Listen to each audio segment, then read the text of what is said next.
It was almost midnight when I left my friend's house in the next town over. I took the long way home, through back roads and farmland, because the highway had construction delays. It wasn't my first time driving this route, but something about that night felt heavier than usual. The sky was pitch black.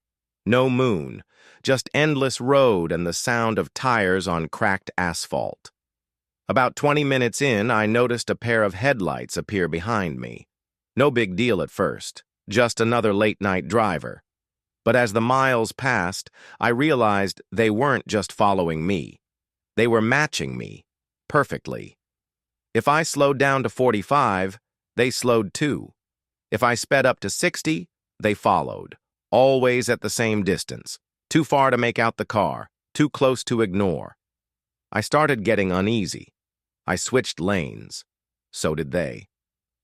I turned off my music and kept one eye glued to the rearview mirror. After nearly 10 miles of this, I took a sharp right onto a gravel side road I barely remembered. But they followed. Now I was officially creeped out. This wasn't coincidence. They were following me. I tried calling someone, but of course there was no signal, just empty fields and trees. Then I saw it. An old gas station up ahead, shuttered, but with just enough space to pull over behind the building and cut my lights. I parked, killed the engine, sat completely still. The other car passed slowly, then stopped. Right at the road's edge. It didn't turn around, didn't drive off. It just idled there. I held my breath. Minutes passed. Then, the car began backing up. I turned my engine on and floored it down the side road, trying to put as much distance between us as possible. I made turns randomly, hoping to lose them. Eventually, I didn't see the headlights anymore. Relieved but shaken, I drove until I saw a sign for a public rest area near the highway. It was well lit with vending machines and a few parked trucks. I pulled in, got out, and finally checked my phone. Signal again. I called my sister to talk through it, laugh it off, maybe. But then something stopped me cold. The rest area had a large curved mirror installed by the entrance. And when I looked at my reflection, there were headlights behind me. Not on the road, in the parking lot, right where I'd parked. I slowly turned to look. There was no car there, nothing. Just a pair of distant lights in the trees, facing me, unmoving, waiting. I didn't go home that night. I drove to the nearest motel with cameras and a front desk. I never found out who or what was in that car. The police said they'd file a report, but I never got a follow-up. Some people say it was just a stalker, but something tells me it wasn't a person. Because when I look at the photos from that night, screenshots from my dash cam, every single shot of the car behind me is the same. Same distance, same angle, same lights, no driver.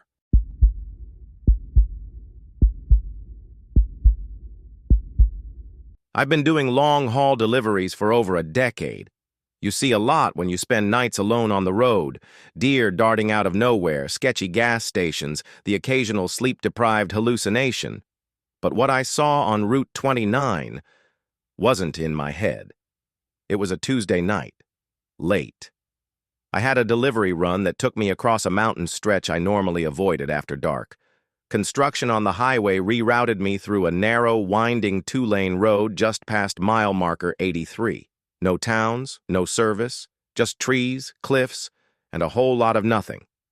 I remember glancing at the time, 11:47 p.m. I hadn't seen another car in over 45 minutes. My van's headlights cut through the fog, which was unusually thick, rolling low and slow across the asphalt like it had nowhere else to go. Then I noticed the headlights behind me. They came out of nowhere. One moment the road was empty. Then suddenly a massive semi-truck was tailing me. Close. Too close. Its high beams were on, lighting up my mirrors, forcing me to squint. I tapped my brakes lightly, hoping it would ease off. It didn't. It matched me. I went 50. It went 50. I sped up to 60. It stuck right behind, so close I could see the grime on its bumper through my rearview mirror, but something felt off. It didn't swerve. Didn't change lanes. No horn, no flashing lights, just this silent pressure behind me, pushing without touching. I finally swerved off the main road at a turnout. One of those scenic overlooks that was totally useless at night. I figured I'd let it pass and get some distance. The truck did pass, slowly. It didn't even acknowledge me, just glided past and continued down the road, swallowed by the fog. I waited a few minutes, turned the engine off, tried to breathe. Then my phone buzzed. A notification. No signal, but somehow, a time-stamped motion alert from my van's dash cam. I opened it. It showed the truck, parked across the road, not continuing on, not turning around, just sitting there, blocking the only way back out. That's when I noticed something else in the video. My van's driver's side door had opened. I didn't hear anything, didn't see anyone. But I grabbed my flashlight and stepped out, adrenaline thudding in my chest. I approached the truck.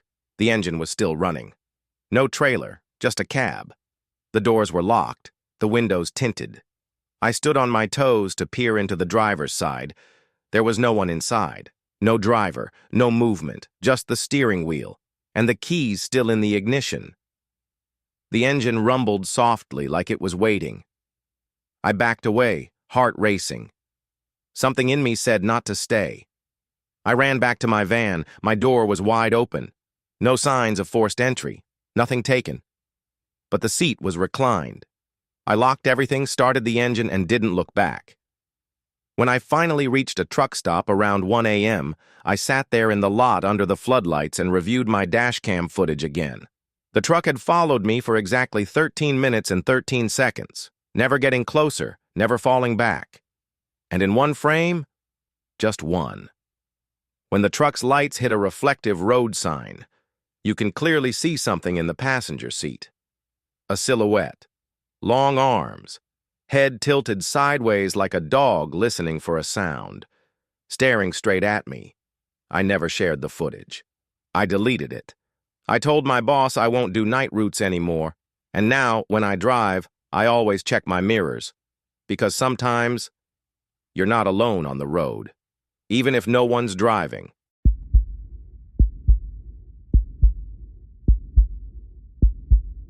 It started as a normal drive, a little boring maybe, but normal. I was heading home from a friend's wedding 2 towns over. I left late, around 11:30 p.m., and had about 2 hours of back roads and highway ahead of me. I didn't mind. I've always found night drives kind of peaceful. But this road, it was different. The kind that GPS calls a shortcut, but locals avoid after dark. No lights, no shoulder, just narrow lanes cutting through dense woods where the trees lean too close and the silence gets heavy. About 45 minutes in, I passed a car pulled over on the side of the road. Hazards flashing. The front door was wide open, but no one was inside. I slowed down, half thinking to check if they needed help, but I didn't stop. Something in my gut said not to. It didn't look like someone in trouble. It looked set up, like bait.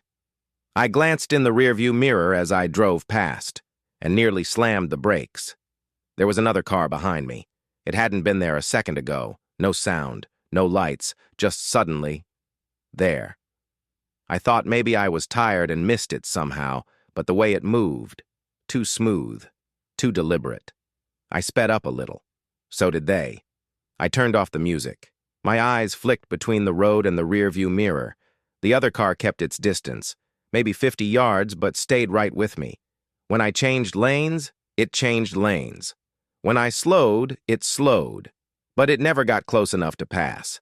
Never used its brights. It was just there, following. Then my phone vibrated. I glanced at the screen. Bluetooth pairing request. From a device called Passenger iPhone. I stared at the name, confused, then terrified. I was alone. I hadn't picked anyone up. I hadn't even stopped. I looked into the back seat through the mirror. Empty. But not entirely.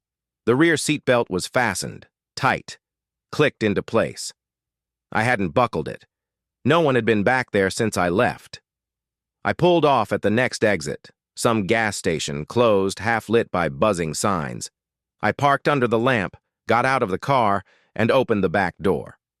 Empty. The seatbelt? Still buckled. No signs of tampering.